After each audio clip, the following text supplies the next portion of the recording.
എപ്പിസോഡിൻ്റെ തുടക്കത്തിൽ തന്നെ കാണിക്കുന്നത് ജെറ്റാണെങ്കിൽ വളരെയധികം ദേഷ്യം പിടിച്ച് നിൽക്കുകയാണ്. കാര്യം എന്താണെന്ന് വെച്ചിട്ടുണ്ടെങ്കിൽ അവരുടെ ആ മിഷൻ ഫെയിലായോല്ലേ, എലി വന്ന് സമാധാനിപ്പിക്കുന്നുണ്ട്. നമുക്ക് വേറെ ഏതെങ്കിലും വഴി നോക്കാമെന്ന്. മേഘിനെ നമ്മുടെ താൻ തന്നെയാണ് ശുശ്രൂഷിച്ചുകൊണ്ടിരിക്കുന്നത്. ഇതേ സമയം ബ്ലാക്ക് അങ്ങോട്ട് വന്നിട്ട് ചോദിക്കുന്നുണ്ട്, നീ എന്തിനാ ഇതൊക്കെ ചെയ്യുന്നത്? നിന്റെ ടീമുകാരാണ് ഞങ്ങളെല്ലാവരും ഈ അവസ്ഥയിലാക്കിയത്, എന്നിട്ട് നീ ഇങ്ങനെയൊക്കെ ചെയ്യുന്നത് നല്ലതിനാണോ എന്ന് അമീൽ വന്ന് പറയുന്നുണ്ട്. അതിന് ഇവനല്ലല്ലോ ഇതെല്ലാം ചെയ്യുന്നത്, നീ ഒന്ന് സമാധാനപ്പെടാം. ഞാൻ സമാധാനപ്പെടില്ല, നിങ്ങളൊരു ലീഡറാണ്, പക്ഷെ നിങ്ങൾ ഞങ്ങൾക്ക് വേണ്ടി ഒന്നും ചെയ്യില്ല എന്ന് പറഞ്ഞിട്ട് ബ്ലാക്ക് അവിടെ നിന്ന് വഴക്കിട്ട് പോവാണ്. രാമേലാണെങ്കിൽ മികലിൻ്റെ മീത്ത ആ മുറിവുള്ള ഭാഗമെല്ലാം അവൻ്റെ പവർ കൊണ്ടിട്ട് ഹീൽ ചെയ്ത് കൊടുക്കുന്നുണ്ട്. അങ്ങനെ നമ്മുടെ ബ്ലാക്ക് ആണെങ്കിൽ വഴക്കിട്ട് അവിടെ നിന്ന് പോരുമ്പോൾ ബാക്കി വാമ്പേഴ്സിനോട് പറയാണ്, നിങ്ങൾക്ക് ആർക്കെങ്കിലും റിവെഞ്ച് ചെയ്യണമെങ്കിൽ എൻ്റെ ഒപ്പം കൂടാം, അല്ലെങ്കിൽ അവരൊപ്പം നിൽക്കാന്ന് പറയുന്നുണ്ട്. അവരെല്ലാവരും ബ്ലാക്കിൻ്റെ ഭാഗത്താണ് നിൽക്കുന്നത്. ബ്ലാക്കിൻ്റെ ഒപ്പം അവരെല്ലാവരും കൂടി പോകുകയാണ്. ഇങ്ങനെ ഇരിക്കുന്ന സമയത്താണ് നമ്മുടെ ജെറ്റിന് ഒരു കോള് വരുന്നത്. താഴെ ഒരു 18 വയസ്സ് തികയാത്തൊരു കുട്ടി ഇങ്ങോട്ട് വന്നു എന്ന് പറയുന്നുണ്ട്. കയറ്റി വിടണമെന്ന് നോക്കിയപ്പോൾ വേണ്ടാന്ന് പറയുന്നുണ്ട്. പക്ഷേ പോങ്ങാണെങ്കിൽ സെക്യൂരിറ്റിനോട് സംസാരിക്കുന്നത് അവിടെയുള്ളൊരു ശരിക്കും കേട്ടിട്ടുണ്ടായിരുന്നു. അവർ മനസ്സിലാവുന്നുണ്ട് പാനിൻ്റെ അനിയനാന്ന്. അങ്ങനെ അകത്തേക്ക് വിളിപ്പിക്കുന്നുണ്ട്. എന്തിനാ നീ ഇങ്ങോട്ട് വന്നേന്ന് നോക്കുമ്പോഴേക്കും നിങ്ങളുടെ പാനിൻ്റെ ID കാർഡ് ഞാൻ കണ്ടായിരുന്നു, കുറച്ച് ദിവസമായിട്ട് പാനിനെ കാണാനില്ല, നിങ്ങളുടെ അടുത്ത് ഉണ്ടെങ്കിൽ അത് അന്വേഷിക്കാൻ വേണ്ടിയിട്ടാണ് വന്നതെന്ന് പറയുന്നുണ്ട്. പാന് എവിടെയാണെന്ന് എനിക്കറിയാം, പക്ഷെ അത് നീ എഗ്രി ചെയ്താൽ മാത്രം അങ്ങോട്ട് കൊണ്ടുപോകുള്ളൂ എന്നും പറയുന്നുണ്ട്. അങ്ങനെ ഈ സമയം നമ്മുടെ പാനാണെങ്കിൽ ടെറസിൻ പൊക്കത്ത് റോസാ ചെടികളൊക്കെ നനച്ചുകൊണ്ടിരിക്കണേയിരിക്കും. അങ്ങോട്ടേക്ക് നമ്മുടെ രാമേല വരുന്നുണ്ട്. നീ എന്താ ഇങ്ങനെ ടെൻഷൻ അടിച്ചിരിക്കണത്? നീ എൻ്റെ ഫാമിലി തന്നെയാണ്, ഇപ്പോൾ ടെൻഷനൊന്നും വേണ്ടാന്ന് പറഞ്ഞാൽ അവൻ കിസ് ചെയ്യാണ്. അങ്ങനെ നമ്മുടെ പാനാണെങ്കിൽ മേക്കേലിന് കൊടുക്കാൻ വേണ്ടിയിട്ടുള്ള ഫുഡും കാര്യങ്ങളൊക്കെ ഉണ്ടാക്കി കൊണ്ടുവരുന്നുണ്ട്. എന്നിങ്ങനെ ടേക്ക് കെയർ ചെയ്യുന്നതിന് നന്ദി മേഖല പ്രകടിപ്പിക്കുന്നുണ്ട്. ബ്ലാക്കിൻ്റെ കാര്യം എന്തായി നോക്കുമ്പോഴേക്കും അവനെ പറഞ്ഞ് മനസ്സിലാക്കാനായിട്ട് കുറച്ച് സമയം എടുക്കും. അത് കഴിയുമ്പോഴേക്കും അവനും ശരിയായിക്കോളും എന്ന് പറയുന്നുണ്ട്. അങ്ങനെ എല്ലാവരും അവിടെ നിന്ന് പോയി കഴിയുമ്പോഴേക്കും നമ്മുടെ മേഖലാണെങ്കിൽ എന്നോട് നന്ദിയൊക്കെ പറയുന്നുണ്ട്.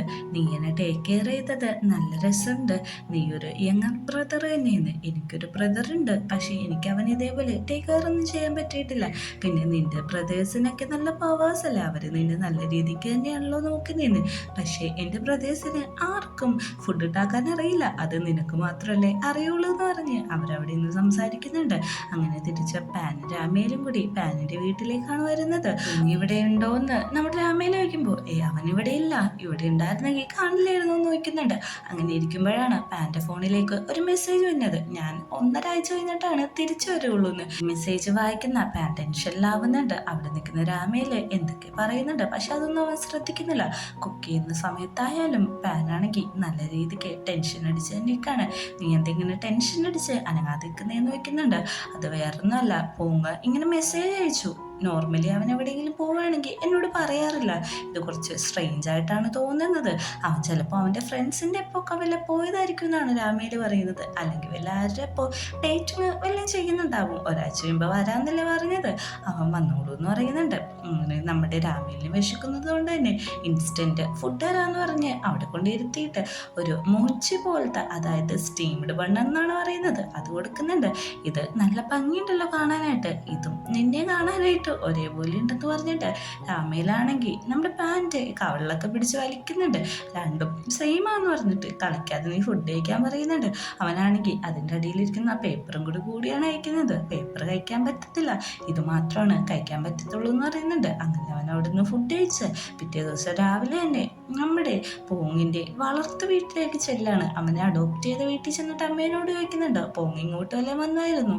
കുറേ നാളായി അവൻ ഇങ്ങോട്ട് വന്നിട്ട്. US പോണ കാര്യം പറയുമ്പോൾ അവൻ ഒഴിഞ്ഞു മാറാണ്. നീ എനിക്ക് വേണ്ടി ഒന്ന് പറഞ്ഞ് മനസ്സിലാക്കണമെന്ന് ശരിയെന്ന് പാനോട് വെച്ച് പറയുന്നുണ്ട്. ഈ സമയം മേക്കലാണെങ്കിൽ അവൻ്റെ ഹോസ്പിറ്റലിലേക്ക് ചെല്ലുമ്പോൾ അവിടുത്തെ സിസ്റ്റർമാരൊക്കെ ചോദിക്കുന്നുണ്ട്, ഒരു ദിവസം എവിടെയായിരുന്നു? ഇവിടെയുള്ള പേഷ്യൻസും സിസ്റ്റർമാരും എല്ലാവരും നിന്നെ മിസ് ചെയ്തു എന്ന് പറയുന്നുണ്ട്. അപ്പോഴാണ് അവിടെ ഇരിക്കുന്ന ആൻറ്റി തിന്നുന്നത് അവൻ്റെ ശ്രദ്ധയപ്പെടുന്നത്. അവൻ അങ്ങനെ ആ സൂപ്പർ മാർക്കറ്റിലേക്ക് ചെല്ലുന്നുണ്ട്.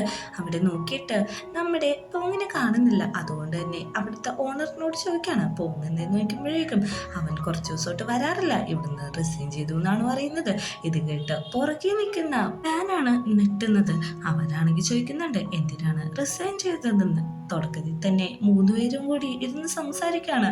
അപ്പോൾ നിന്റെ അനിയനാണോ പോങ്ങ്, നിങ്ങളുടെ ഫാമിലി എന്ത് ചെറുതാണ്, ഈ ഹ്യൂമൻസ് എങ്ങനെയാണ്, ആരൊക്കെ എങ്ങോട്ടൊക്കെ കണക്ഷൻ എന്ന് പറയാൻ പറ്റില്ല, അല്ല നിങ്ങൾ എങ്ങനെയാണ് പരിചയം രാമയിൽ വയ്ക്കുമ്പോഴേക്കും ഞാൻ എപ്പോഴും ഇവിടെ വരാറുണ്ട് ഈ ക്യാൻഡീസും കാര്യങ്ങളൊക്കെ മേടിക്കാൻ വേണ്ടിയിട്ട്, അങ്ങനെ പരിചയപ്പെട്ടതാണ്, പിന്നെ നല്ല ഫ്രണ്ട്സായി, പിന്നെ അങ്ങോട്ടും ഇങ്ങോട്ടൊക്കെ ചാറ്റ് ചെയ്യും, സംസാരിക്കും, അങ്ങനെയാണ് അവനെ അന്വേഷിച്ചു വന്നതെന്ന് പറയുന്നുണ്ട്. പെട്ടെന്ന് എൻ്റെ പാൻ പറയുന്നുണ്ട് എൻ്റെ അനിയനെ കുറിച്ച് എല്ലാവർക്കും അറിയാം, എനിക്ക് മാത്രം അറിയില്ലെന്ന്. രാമയിൽ പറയാണ് അങ്ങനെയൊന്നുമില്ല, എൻ്റെ അനിയന്മാരെ കുറിച്ചും എനിക്കറിയില്ല, അവർക്ക് എന്താണ് ഇഷ്ടപ്പെട്ട ഫുഡൊന്നും പോലും അറിയില്ല എന്ന് പറയുന്നുണ്ട്. ഞാൻ അന്ന് ആ ഓണറോട് സംസാരിച്ചിട്ട് വരാമെന്ന് പറഞ്ഞ് പാൻ അങ്ങോട്ട് പോകുന്നുണ്ട്. കുറച്ചു നേരം കഴിഞ്ഞ് രാമയിൽ നോക്കുന്നുണ്ട് എന്താണ് സംസാരിച്ചതെന്ന്. അല്ല ഇവിടെ എന്തെങ്കിലും പ്രശ്നമുണ്ടായോ, അതുകൊണ്ടാണോ അവൻ ജോലി നിർത്തിയത്, ഇനി അവൻ വരുമ്പോൾ എന്നെ കോണ്ടാക്ട് ചെയ്യണമെന്നാണ് പറഞ്ഞത്, ഇന്ന് ഈ ക്യാൻഡി കഴിക്ക്, എൻ്റെ അനിയൻ എനിക്ക് തന്നതാന്ന് പറയുന്നുണ്ട്. അങ്ങനെ രണ്ടുപേരും കൂടി ആ ക്യാൻഡി കഴിച്ചുകൊണ്ട് അവിടെ നിൽക്കാണ്. അടുത്ത സീനിൽ നമ്മളെ കാണിക്കുന്നത് ഇവർ രണ്ടുപേരും കൂടി തന്നെ നമ്മുടെ പൂവിൻ്റെ ഫ്രണ്ടിൻ്റെ അടുത്ത് പോയി ചോദിക്കുന്നുണ്ട് അവന് വല്ലതും കണ്ടോന്ന്. അവനെ ഞാൻ മെസ്സേജ് അയച്ചായിരുന്നു, പക്ഷെ അവൻ പാരൻസിൻ്റെ വീട്ടിലേക്ക് എടുക്കാണ്, അതുകൊണ്ട് ഇപ്പോൾ ഗെയിം കളിക്കാൻ പറ്റില്ല എന്ന് പറഞ്ഞ് റിപ്ലൈ തന്നു എന്ന് പറയുന്നുണ്ട്. ഈ മെസ്സേജ് കേൾക്കുമ്പോൾ ഇവർക്ക് കുറച്ച് സമാധാനമാവുന്നുണ്ട്. അതിനുശേഷം ഇവർ തിരിച്ചു പോകാൻ നിൽക്കുമ്പോഴേക്കും നമ്മുടെ രാമയിൽ പറയാണ് എനിക്ക് ആ ഗെയിം കളിക്കണമെന്ന്. ആദ്യത്തെ സീരീസിൽ ഇവർ ഈ ഗെയിം കളിക്കുന്നുണ്ടായല്ലോ, അത് അവർ കളിച്ചിട്ട് ഈ പ്രാവശ്യം ആ പാവേനെ അവരെടുക്കാണ്. അങ്ങനെ നമ്മുടെ മാത്യുവിനെ കാണിക്കുമ്പോഴേക്കും മാത്യു ആണെങ്കിൽ ഈ പാനൊക്കെ താമസിച്ചിരുന്ന ഓർഫനേജ് ഇട്ട് ചെല്ലാണ്. അവിടെ ചെന്ന് ചോദിക്കുന്നുണ്ട് സിസ്റ്റർ ഇവിടെ ഉള്ളതാണോന്ന്. ഞാൻ 5 വർഷമായിട്ട് വന്നിട്ടുള്ളൂ എന്ന് പറയുന്നുണ്ട്. ഈ ബിൽഡിങ് എന്താ ഇപ്പോൾ പുതിയതായിരിക്കുന്നതെന്ന് നോക്കിയപ്പോഴേക്കും പണ്ട് ഇവിടെ ഒരു ആക്സിഡൻറ്റ് നടന്നു, അത് കഴിഞ്ഞിട്ട് കെട്ടിയതാണെന്നാണ് പറയുന്നത്. അപ്പോൾ ആ ആക്സിഡൻറ്റിൽ പെട്ട എല്ലാവരും ഉണ്ടോ എന്ന് ചോദിക്കുന്നുണ്ട്. ഒരു ഫാദർ ഉണ്ട്, പിന്നെ 3 പിള്ളേരുണ്ട്, പിള്ളേരൊക്കെ ഇങ്ങോട്ട് പോയി, ഫാദർ ഇപ്പോഴും ജീവനോടുണ്ട്, കോമയിലാന്ന് പറയുന്നുണ്ട്.